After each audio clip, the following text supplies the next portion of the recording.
देखते क्या हो जंतु को, घोड़े लगाकर इन मूर्खों को शांत करो।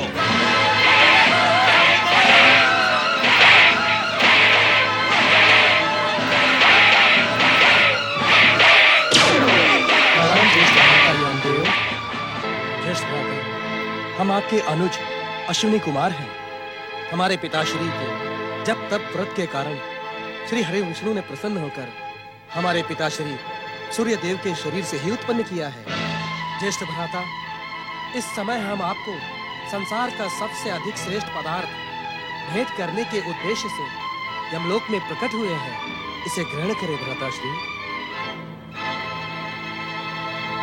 ज्येष्ठ भ्राताश्री, जगदीश्वर भगवान विष्णु की कृपा और पिताश्री सूर्य देव की आज्ञा से इस अमृत पर आपका पूर्ण अधिकार है। मन में उठते संदेह का त्याग कर आप निसंकोच इस अमृत को ग्रहण करें। इस अमृत पान का सुपरिणाम शीघ्र ही आपके सम्मुख आ जाएगा।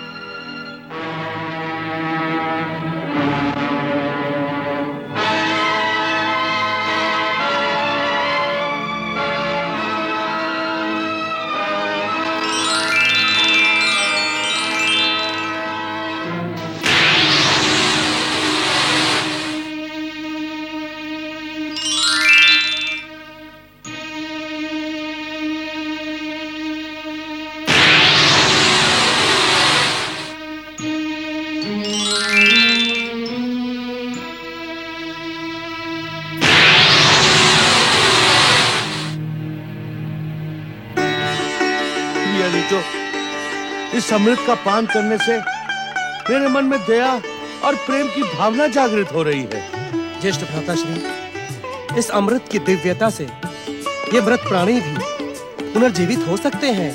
हमें भी दीजिए, हमें भी जीवित करें, हमें भी जीवित करें। ज्येष्ठ भ्राताश्री, हम आपकी न्याय व्यवस्था में हस्तक्षेप करने के इच्छुक नहीं हैं। आपकी आज्ञा और इच्छा के बिना अमृत इन मृत प्राणियों की आत्माओं को प्राप्त नहीं हो सकता। भैया यमराज, यदि आप आज्ञा दें तो हम आपसे एक निवेदन करने के इच्छुक हैं। अवश्य अवश्य अश्विनी कुमारो, कहो तुम क्या कहने के इच्छुक हो। ज्येष्ठ भ्राताश्री, आप प्राणी लोक के मोह से मोहित इन मृत प्राणियों की आत्माओं के साथ दया एवं सहानुभूति का व्यवहार करें। ज्येष्ठ भ्राताश्री, जिस सत्य का ज्ञान आप इन्हें कोड़ों की मार से भयभीत करके कराना चाहते हैं, वही प्रेम के मधुर शब्दों द्वारा भी कराया जा सकता है। क्रोध, प्रतिशोध और हिंसा की आयु तो क्षणिक होती है, किंतु प्रेम तो आदि और अनंत है। प्रेम के मधुर शब्दों से ये दया की पात्र मृत प्राणियों की आत्माएं अनिवार्य मृत्यु की भयानक पीड़ा से मुक्त हो सकेंगी। ज्येष्ठ भ्राता, आप इन्हें जन्म मृत्यु, आत्मा परमात्मा, पाप पुण्य के रहस्य और तत्वों का ज्ञान करा सकते हैं। भ्राताश्री, ये मृत प्राणियों की आत्माएं आपके दंड की नहीं, कृपा और दया की पात्र हैं। तुम दोनों का कथन पूर्ण सत्य है, किंतु हमारे कथन पर संदेह न करें ज्येष्ठ भ्राता। यदि आप इन मृत प्राणियों की आत्माओं से प्रेम पूर्ण व्यवहार करेंगे तो प्राणी लोक में सत्कर्मों का उदय होगा। यमलोक के व्यवहार की सुगंध से प्राणी लोक का प्राणी सत्कर्मों और जप तप व्रत की ओर प्रेरित होगा। महाराज, इन मृत आत्माओं ने दुष्कर्म कम, सत्कर्म अधिक किए। मृत आत्माओं, संसार की न्याय व्यवस्था के कारण हमें शरीर से प्राणों को निकालने का कठोर कार्य करना पड़ता है, किंतु आप दुखी ना हो। पूर्व कर्मों के अनुसार आपको यहाँ न्याय प्राप्त होगा। यमराज जी की जय हो। आपने जो सत्कर्म किए हैं, आपको उसके सुख की प्राप्ति होगी, और जो दुष्कर्म किए हैं, उसकी पीड़ा आपको भुगतनी पड़ेगी, जो भविष्य के जन्मों में आपको सत्कर्म करने के लिए प्रेरित करेगी। यमराज जी की जय हो। अनुज अश्विनी कुमारों, मैं तुम दोनों पर बहुत प्रसन्न हूँ। कहो, मैं तुम्हारा क्या प्रिय करूं? ज्येष्ठ भ्राताश्री, यदि सत्य ही आप हम पर प्रसन्न हैं, तो शीघ्र ही हमारी बहन देवी यमुना को अपने दर्शनों से धन्य करें। हाँ भ्राताश्री, बहन यमुना आपके दर्शनों के लिए आतुर है। बहन यमुना का संदेश सुनाकर तुम दोनों ने मेरे हृदय को आनंद से और भर दिया है। तुम दोनों का कल्याण हो। प्रणाम। चित्रगुप्त जी, आज्ञा स्वामी। मेरे लौटने तक यम नियमों का नियम पूर्वक पालन कीजिएगा। मैं बहन यमुना से भेंट कर शीघ्र ही हम लोग लौटूंगा। जो आज्ञा स्वामी। मैं यम भैया से मिलने की आतुर हूँ। क्या अश्विनी कुमारों ने यम भैया तक मेरा संदेश नहीं पहुँचाया? क्या अश्विनी कुमारों की दिव्य शक्ति यमलोक तक पहुँचने में सक्षम नहीं हुई? क्या भैया यम मेरा संदेश सुनकर भी मुझे दर्शन देने के इच्छुक नहीं है?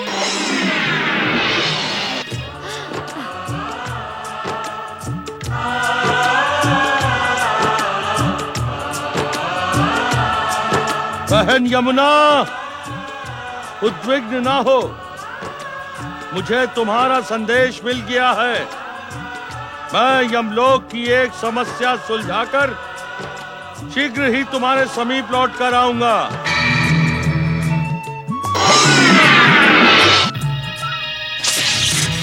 विचलित ना हो बहन यमुना, यम भैया शीघ्र ही आपके समीप आएंगे। परंतु वे आकर लौट क्यों गए? बहन यमुना, आपसे सत्य अज्ञात नहीं है कि प्राणियों के प्राण हरण करते करते यम भैया का स्वभाव बहुत क्रूर हो गया था। श्री हरि कृपा से प्राप्त दिव्य अमृत का पान करवाकर हमने उनके हृदय में दया और करुणा को जागृत कर दिया है। बहन, अब जब यमदूत किसी प्राणी के प्राण हरने जाते हैं तो यमलोक के स्वामी यमराज मधुर वचन सुनाकर यमदूतों को शांत रहने का परामर्श देते हैं। इसी कारण उन्हें एक क्षण का भी अवकाश नहीं मिल पाता, किंतु वे आपसे भेंट करने शीघ्र पधारेंगे। आप निश्चिंत रहें। प्रणाम।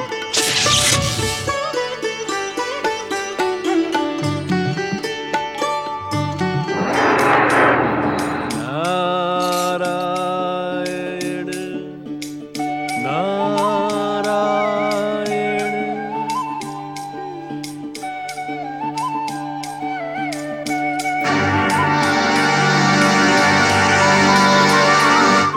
नारायण नारायण।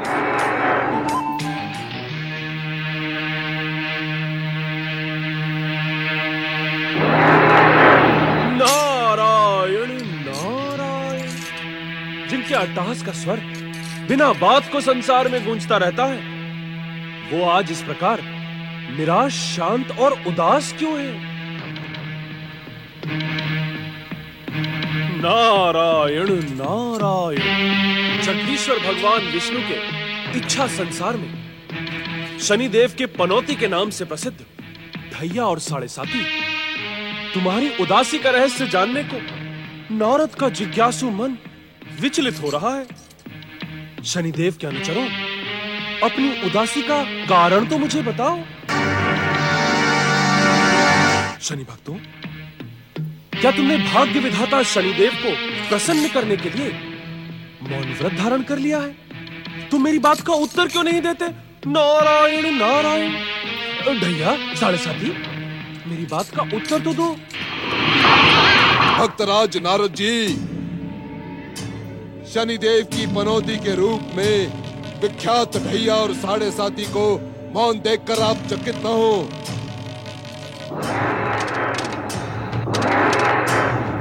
नारायण नारायण। हाँ नारद जी, अब इन दोनों की वाणी सदा सदा के लिए मौन हो गई है। अर्थात ये कि हमारी इच्छा मात्र से ढैया और साढ़े साथी एक शब्द भी बोल नहीं पाएंगे। भाग्यविधाता शनिदेव, आपने ऐसी अनिच्छापूर्ण इच्छा की ही क्यों? नारायण नारायण। आप तो इस सत्य से परिचित हैं नारद जी कि संसार में हम भाग्य विधाता शनिदेव प्राणियों के दंड का निर्धारण करते हैं। इसलिए हमने भी निर्णय ले लिया कि प्राणियों के दंड के निर्धारण में हम हिंसा, क्रूरता का सहयोग कभी नहीं लेंगे, कभी नहीं नारद जी। नारायण नारायण। भाग्य विधाता शनिदेव, आपने आया यह महान परिवर्तन मेरे आश्चर्य की समस्त सीमाओं को लांघने लगा है। नारायण नारायण। भाग्य विधाता शनिदेव, क्या बात बात पर भयानक अट्टहास करने के स्थान पर आपने सदा इसी प्रकार मुस्कुराते रहने का प्रण कर लिया है? क्या आपकी विध्वंसक, विनाशक, भयानक और मारक कुदृष्टि से संसार का कोई भी प्राणी आहत नहीं होगा? नारद जी, इस संसार का कोई भी रहस्य आपके लिए रहस्य नहीं। आपको भली भांति ज्ञात है कि हमारे छोटे भाई दोनों अश्विनी कुमारों ने हमें अमृत पान करवा के हमारा कायाकल्प। नारायण नारायण। कायाकल्प अर्थात? हाँ नारद जी, यदि अब हम किसी पर क्रोधित होते हैं अथवा उसके दुष्कर्मों से उत्तेजित होकर कुदृष्टि डालने का प्रयास भी करते हैं नारद जी, तो हमें अपने भाइयों के प्रेम पूर्ण स्वर सुनाई देते हैं। स्वर? कैसे स्वर भाग्य विधाता शनिदेव? देवर्षि, इस संसार के समस्त राग, द्वेष, छल, कपट, नीति, अनीति, कुनीति, भा, ईर्षा को आश्रय प्रदान करने वाले विध्वंसक शक्तियों के अधिष्ठाता भाग्य विधाता शनिदेव अपने भाइयों के प्रेम की कोमल डोर से बंध गए हैं। नारायण नारायण। देवर्षि, किसी प्राणी के दुष्कर्मों से क्रोधित होकर हम जब को दृष्टि डालने का विचार भी करते हैं तो हमें अपने भाइयों के मधुर स्वर सुनाई देते हैं कि इन पर दया करें भ्राता श्री, इन पर दया करें, इन्हें दंडित ना करें, इनका मार्गदर्शन करें। अभी आप ही बताइए नारद जी कि अपने भाइयों के प्रेम की कोमल डोर से बंधे हम इन प्राणियों को दंडित कैसे कर सकते हैं? प्रेम रस की मिठास ऐसी ही होती है भाग्य विधाता। जो एक बार इसका स्वाद चख लेता है वो जीवन भर इसकी मिठास से आनंदित रहता है। किंतु किंतु क्या भक्तराज? नारायण नारायण। शनिदेव, सृष्टि के विधान के अनुसार आप दंडनायक हैं। प्राणियों के दुष्कर्मों का दंड देना आपके अधिकार क्षेत्र में आता है। क्या अपने भाइयों के प्रेम की कोमल डोर में बंधकर आपने दंड योग प्राणियों को भी दंड न देने का निर्णय कर लिया है? देवर्षि, दंड के पात्र को हम अवश्य दंडित करेंगे, किंतु पहले की भांति पीड़ित और प्रताड़ित करके नहीं।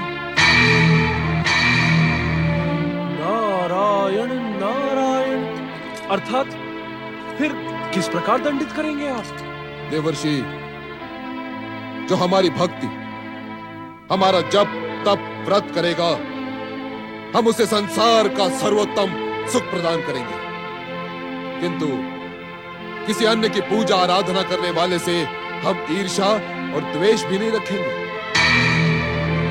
इससे ना ही केवल हमारे भक्तों को हमारी भक्ति की शक्ति का परिचय प्राप्त होगा, अपितु वे हमारे भक्ति में सदा सदा के लिए लीन हो जाएंगे। नारायण नारायण। भाग्य विधाता शनिदेव, क्या इसी कारण आपकी पनौती के रूप में विख्यात धैया और साढ़े साती की आपको आवश्यकता नहीं? क्या इसी कारण आपने इन्हें वाणीहीन कर दिया है? धन्य आप नारद जी, धन्य हैं। अनुमान लगाने में आप कभी भी चूक नहीं करते। आपका कल्याण हो।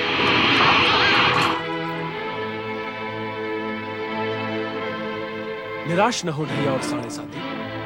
सृष्टि चक्र में कभी भी एक सा समय नहीं रहता और समय चक्र के परिवर्तन के साथ आपको अपने स्वामी की कृपा अवश्य प्राप्त होगी। सुख के बाद दुख और दुख के बाद सुख आएगा ही। नारायण नारायण। अब भैया यमदेव की प्रतीक्षा करना व्यर्थ है। उन्हें अपने कार्य से कभी अवकाश नहीं मिलेगा। ऐसा प्रतीत होता है कि भैया यमदेव की अब मुझसे मिलने की कोई इच्छा नहीं है। अपनी बहन के प्रति उनके प्रेम में दिखावा ही शेष है। अब मुझे अपनी जलधारा में विलीन हो जाना चाहिए।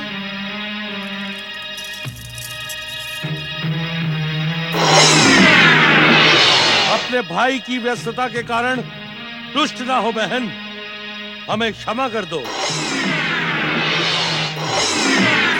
कर्म के बिना जीवन की कोई गति नहीं है बहन, किंतु अब मैं तुम्हारी इच्छा तक तुम्हारे साथ रहूंगा।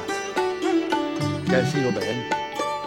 आपकी कृपा से मुझे यहाँ कोई कष्ट नहीं है भैया। मुझे ये जानकर हार्दिक आनंद हुआ कि हमारे छोटे भाइयों अश्विनी कुमारों ने आपकी क्रूरता को समाप्त कर दिया है। वास्तव में ये ज्ञात करने के पहले मैं सदा यही सोचकर दुखी रहती थी कि ये प्राणियों के प्राण हरण करने का कैसा क्रूर कर्म आपने अपना लिया है। मैं तो यही सोच रही थी भैया कि अश्विनी कुमारों के अमृत पान के पश्चात भी आपके हृदय की निर्ममता का अंत नहीं हुआ। अपनी निर्ममता और क्रूरता के कारण ही आपके हृदय में आपकी बहन यमुना की कोई स्मृति शेष नहीं बची। बहन यमुना, जो तुम कह रही हो वो अमृत पान के पूर्व परम सत्य था, परंतु अब घोर असत्य है। कहो बहन, इतने दिनों तक तुम्हारे समीप ना आने के प्रायश्चित स्वरूप हम तुम्हें क्या प्रदान करें? अपनी इच्छा निसंकोच कहो बहन, हम तुम्हारी हर इच्छा पूर्ण करेंगे। भैया, यदि आप सत्य ही मेरी इच्छा पूर्ण करने के इच्छुक हैं, तो सर्वप्रथम मैं अपने हाथों से बनाया स्वादिष्ट भोजन आपको कराना चाहूंगी। ज्ञात नहीं भैया, अपने कार्यों में व्यस्त रहने के कारण आप ठीक से भोजन कर पाते हो अथवा नहीं। सत्य कहिए भैया, आपने अब तक विवाह किया या नहीं? आपको प्रेम से खिलाने वाला कोई है अथवा नहीं? बहन यमुना, इस विषय में निर्णय मुझे नहीं, विधाता को करना है। आपके विषय में विधाता के इस निर्णय की मुझे भी प्रतीक्षा है। तो चले भैया, यमुना के जल महल में चलकर भोजन ग्रहण कर लीजिए। अवश्य।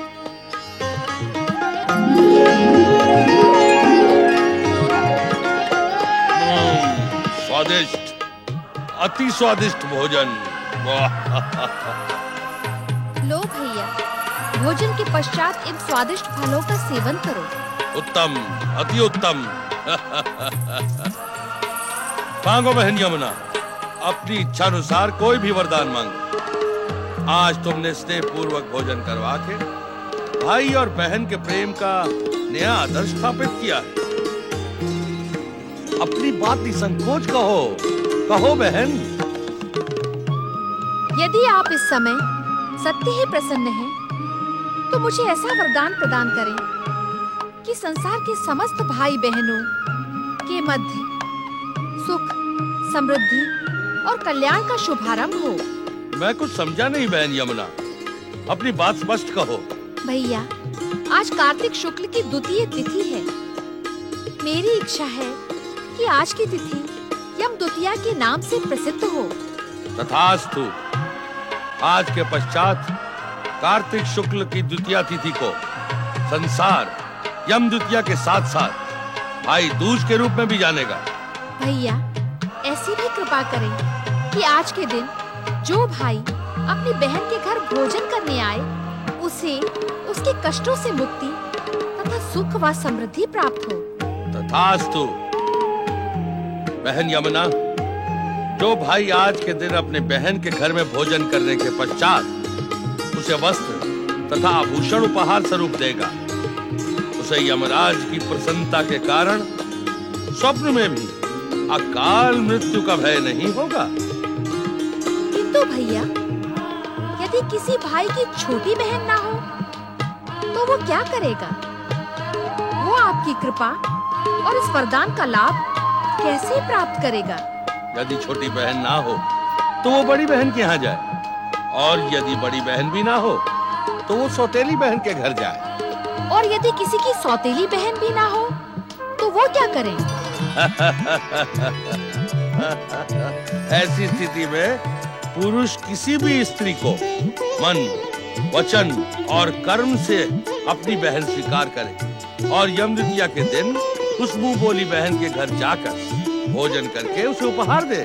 भैया, बहन यमुना, यदि आज के परम पावन दिन किसी पुरुष को अपनी बहन मिले ही ना, तो वो गाय अथवा नदी को अपनी बहन मानकर उसका दूध अथवा जल ग्रहण करे, उसे उपहार दे।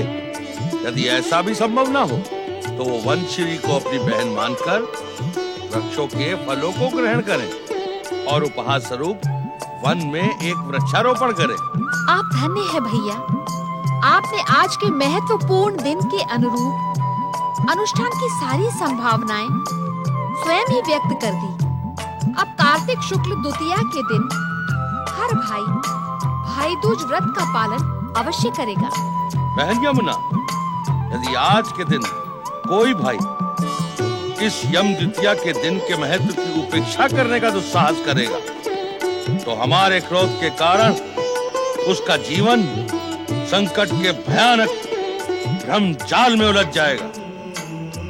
उस पर अकाल मृत्यु का भय सदा मंडराता रहेगा। आप धन्य हैं भैया। ये बंधन लगाकर आपने यम द्वितीया की व्रत और भाई दूज की सफलता निश्चित कर दी। आपकी जय हो। बहन यमुना, निस्संदेह तुम्हारी चतुराई प्रशंसनीय है। मैं कुछ समझी नहीं भैया। मेरी व्यस्तता के कारण तुम्हें प्रतीक्षा न करनी पड़े, इस कारण तुमने अपनी स्नेह की डोर का बंधन मेरे ऊपर भी लगा दिया है। अब प्रत्येक वर्ष यम द्वितीया के दिन मुझे तुम्हारे हाथ का बना स्वादिष्ट भोजन खाने यहाँ आना ही पड़ेगा। भाई यमराज का बहन यमुना को वचन पिछले अनेक युगों से भाई बहन के पवित्र संबंधों को सुदृढ़ करने वाले भाई दूज पर्व के रूप में आज भी पूर्णतया हर्षोल्लास के साथ मनाया जाता है। उधर ब्रह्मलोक में ब्रह्मदेव का मन असुर जाति के भविष्य पर केंद्रित हो गया। मन और विचार के इसी संयोग से ब्रह्मदेव की जांघ से तालजंग नामक असुर ने जन्म लिया। तालजंग ने ब्रह्मदेव को चकित करते हुए कहा, परमपिता ब्रह्मा जी, अपने पुत्र तालजंग का प्रणाम स्वीकार करें। तालजंग, जंघा पर ताल देने के कारण तुम प्रकट हुए हो, इसलिए तुम्हारा नाम तालजंग उचित है। किंतु क्या पिताश्री? तुम अनायास ही प्रकट हुए हो। मैंने तुम्हें अपनी इच्छा से प्रकट नहीं किया है तालजंग। निसंदेह, किंतु अब तो मैं प्रकट हो ही गया। अब आप मुझे आज्ञा दें पिताश्री, मुझे क्या करना है? ऐसा प्रतीत होता है कि जगदीश्वर भगवान श्री हरि विष्णु किसी नई घटना का प्रारंभ करने वाले हैं तालजंग। नई घटना? मैं कुछ समझा नहीं पिताश्री।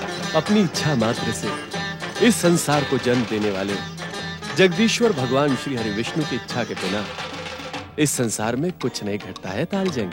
घटना ना घटना सब ठीक है पिताश्री, परंतु कृपया मुझे आप ये बताने का कष्ट करें कि मैं दानव हूँ, मानव हूँ या फिर देवता हूँ? क्या मुझे भी आपके मानस पुत्रों के समान स्थान मिलेगा? तालजंग, तुम्हारा जन्म मेरी इच्छा के कारण नहीं हुआ है। इसी कारण तुम न तो मानव हो न देवता, और न ही तुम्हारा स्थान मेरे मानस पुत्रों के समान है। तुम्हारा जन्म तब हुआ है जब मेरे मन में असुर जाति के विचार जन्म ले गए थे। मैं भी यही चाहता हूँ परमपिता, कि आप मुझे असुर घोषित करें। असुरों और दानवों में जैसी मारक शक्ति होती है वैसे किसी अन्य जाति में नहीं, इसलिए मैं असुर बनना चाहता हूँ। सत्य को छुपाया नहीं जा सकता तालजंग। तुम असुर हो, इसमें कोई संदेह नहीं, परंतु तुम अपने कार्यों से अपना नाम मेरे मानस पुत्रों के समान आदरणीय बना सकते हो। और ना बनाओ तो तुम्हारी दुष्टता मेरी कीर्ति को नष्ट कर देगी। पुत्र के दुष्कर्मों का प्रभाव पिता की कीर्ति पर पड़ता है। यदि तुमने दुष्कर्म किए तो मैं तुम्हें पाताल लोक भेजकर अनंत निद्रा में लीन कर दूंगा तालजंग। नहीं नहीं परमपिता, आप मुझे पाताल लोक ना भेजें। मैं या तो ब्रह्मलोक में रहूंगा या फिर पृथ्वीलोक पर। मैं अपनी आसुरी शक्तियों से तीनों लोकों को चकित कर दूंगा। तीनों लोकों को चकित करने के लिए किसी पर अत्याचार न करना तालजंग। यदि तुम पृथ्वी पर जाना चाहते हो तो अवश्य जाओ, पर ऐसा कुछ न करना जिससे मुझे कष्ट हो और मैं तुम्हें तुम्हारी इच्छा के विरुद्ध पाताल लोक। मैं आपका आज्ञाकारी पुत्र हूँ परमपिता। मुझे आसुरी शक्तियों के साथ ही आपकी सात्विक शक्तियां भी प्राप्त हुई हैं। त्रिदेव मेरे पूजनीय हैं, त्रिदेवियां मेरे लिए आदरणीय हैं। आप निश्चिंत रहें, मैं वही करूंगा जिसकी आप आज्ञा देंगे। तो सुनो तालजंग, तुम पृथ्वी लोक जाकर मेरे वन क्षेत्र में अपना जप तप प्रारंभ करो। जप तप और व्रत? हाँ तालजंग, जप तप द्वारा तुम अपने आसुरी स्वभाव पर अंकुश लगा सकते हो। परंतु मैं कब तक जप तप व्रत में लीन रहूं परमपिता? जब तक हम स्वयं प्रकट होकर तुम्हें वरदान न दें। हमसे जन्म लेने के कारण तुम अपूर्व शक्ति के स्वामी हो। जब तप करते समय युगों तक तुम्हें भूख प्यास नहीं सताएगी तालजंग। परंतु मैं जब तप कैसे करूं, कहां करूं? तुम निरंतर मेरे नाम का जाप करना, इसमें तुम्हें अपार शांति मिलेगी। जब तुम्हारा जप तप संपूर्ण होगा तब मैं स्वयं प्रकट होकर तुम्हें तुम्हारा इच्छित वरदान प्रदान करूंगा। वो तो आप अभी भी कर सकते हैं पिताश्री। मैं आपका आज्ञाकारी पुत्र हूँ। क्या आप अपने पुत्र की इच्छा पूर्ण नहीं करेंगे? प्रश्न इच्छा का नहीं है तालजंग, प्रश्न कर्तव्य का है। यदि जप तप द्वारा तुम हमें प्रसन्न करके वरदान प्राप्त करोगे तो उस वरदान पर तुम्हारा अधिकार होगा तालजंग। और जिस पर मेरा अधिकार होगा उसका मैं अपनी इच्छा अनुसार उपभोग भी कर पाऊंगा। जो आज्ञा पिताश्री। ओम ब्रह्मणे नमः।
क्या तुम सत्य कह रहे हो राहु? पर मुझे तुम्हारी बात पर विश्वास नहीं होता। किंतु मुझे इस बात पर विश्वास नहीं होता दैत्य गुरु कि शिव भक्ति में लीन आपका मन इतना भ्रमित हो गया कि दैत्य सेनापति राहु की बात पर भी विश्वास नहीं। तुम अन्यथा सोच रहे हो राहु। तुम्हारी बात पर विश्वास करने का कोई कारण नहीं है। मैं तो भोलेनाथ के संकेत को लेकर चकित हूँ। इसमें चकित होने जैसी क्या बात है दैत्य गुरु? भोलेनाथ ने तो स्वयं ही आपसे कहा था कि दैत्य जाति के उत्थान का उचित समय आने पर वे स्वयं संकेत देंगे।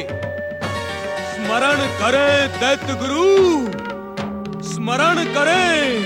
मुझे कुछ भी स्मरण करने की आवश्यकता नहीं है राहु। सब स्मरण है मुझे। क्या दैत्य जाति के उत्थान का उचित समय आ गया है?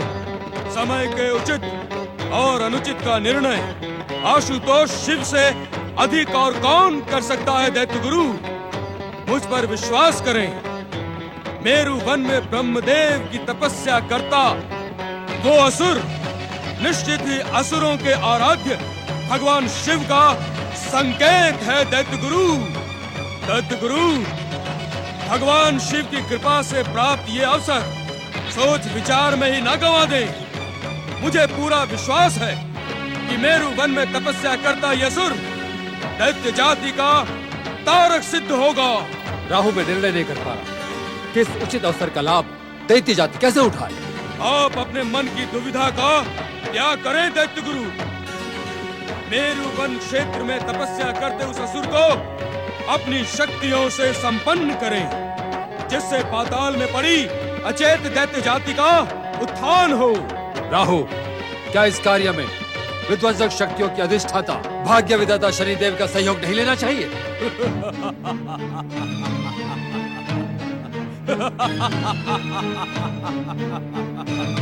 अमृत को पचाने की शक्ति इस संसार में राहु के अतिरिक्त किसी के पास नहीं है दैत्य गुरु।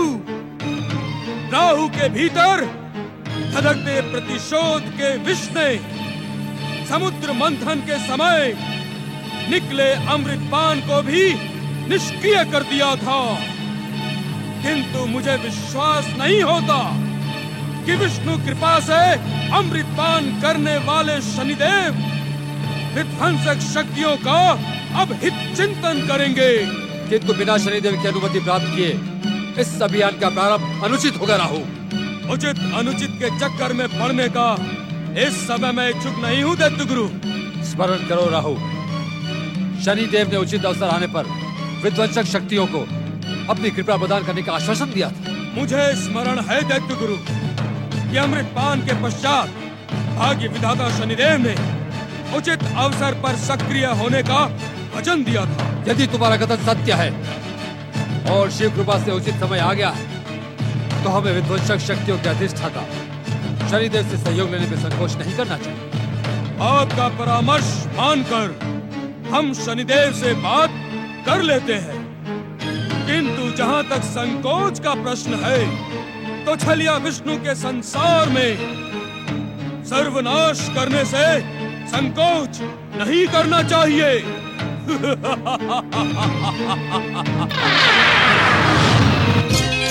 महादेवी लक्ष्मी, मेरु वन का वो असुर आपकी ही नहीं, सारे संसार की उत्सुकता का कारण बन गया है। राहु जैसी स्वार्थी शक्तियां उससे अपने स्वार्थ का हित चिंतन साधने की रणनीति बनाने लगी है। स्वामी, ब्रह्मा जी की जांग से उत्पन्न ताल जंग का भविष्य क्या होगा? क्या राहु जैसी स्वार्थी शक्तियां उससे अपना हित साधने में सफल होंगी? ओम लक्ष्मी नारायणाभ्याम नमो नमः। देवर्षि नारद, आप जो प्रश्न लेकर बैकुंठ में उपस्थित हुए हैं, वो प्रश्न तो आपकी माता लक्ष्मी ने हमसे पहले ही पूछ लिया है। हाँ नारद, वे असुर ब्रह्मा जी द्वारा अपनी जांग पर ताल देने से उत्पन्न ताल जंग है, किंतु वे ब्रह्म आराधना से क्या प्राप्त करेगा, उसका उत्तर तो बैकुंठ पति ही देंगे। नारद, ताल जंग की उत्पत्ति और ब्रह्मा आराधना से देवराज इंद्र का सिंहासन डोलने लगा है। किंतु क्या प्रभु? किंतु देवराज का संदेह अनुचित है। ताल जंग जैसे अनायास उत्पन्न हुआ है, वैसे ही अनायास समाप्त हो जाएगा, परंतु समाप्त होने से पूर्व वो अपने पीछे महान आसुरी परंपरा को छोड़कर जाएगा। अर्थात ताल जंग का भविष्य शीघ्र ही हम सबके सम्मुख आ जाएगा। इस कारण धैर्यपूर्वक प्रतीक्षा करें।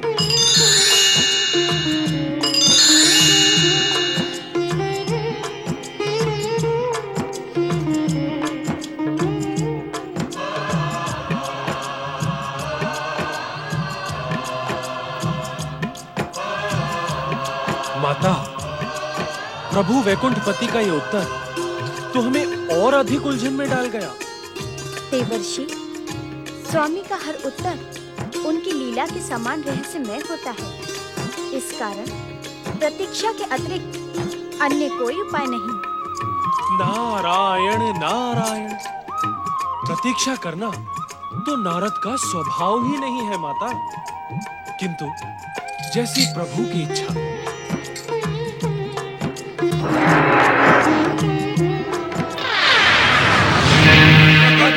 भाग्य विधाता शनिदेव, हमें दर्शन दे भाग्य विधाता शनिदेव। प्रकट हो भाग्य विधाता शनिदेव, हमें दर्शन दे भाग्य विधाता शनिदेव। नमः शिवाय। हर हर महादेव, हर हर महादेव। मित्र शुक्राचार्य, असमय हमारा आह्वान क्यों? मित्र शनिदेव, हमारा आह्वान असमय नहीं है। दैत्यों के आराध्य भगवान शिव की कृपा से वो समय आ गया है जब दैत्यों और असुरों की शक्तियों का उत्थान हो। अर्थात क्या सतयुग का भक्तिमय युग समाप्त हो गया? भाग्य विधाता शनिदेव, दैत्यों के आराध्य भगवान शिव की कृपा युग और काल की सीमा से परे है। अपने भक्तों पर कृपा करने के लिए महादेव ने मेरु वन क्षेत्र में एक असुर को प्रकट कर दिया है। शनिदेव, दैत्य सेनापति से मेरु वन क्षेत्र में ब्रह्मदेव की आराधना में लीन उस असुर के विषय में सुनकर मेरा देव द्वेष जागृत हो गया, परंतु आपकी इच्छा के बिना विध्वंसक शक्तियां सक्रिय नहीं हो सकती।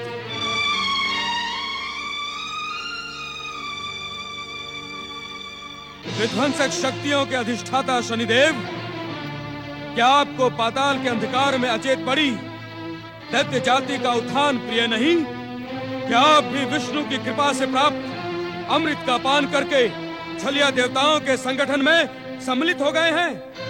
उत्तर दें भाग्य विधाता शनिदेव, उत्तर दें। ये प्रश्न दैत्य सेनापति राहु नहीं, अपितु असुर जाति का भविष्य पूछ रहा है। हर हर महादेव। राहु, यदि भगवान शिव ने दैत्य जाति के उत्थान का संकेत दे दिया है तो मुझे दैत्य जाति पर कृपा करने में तनिक भी दुविधा नहीं। जय जय शनिदेव, जय जय शनिदेव। किंतु दैत्य जाति पर कृपा करने से पूर्व भाग्य विधाता शनिदेव मेरु वन के उस असुर को देखने की इच्छुक है। हर हर महादेव,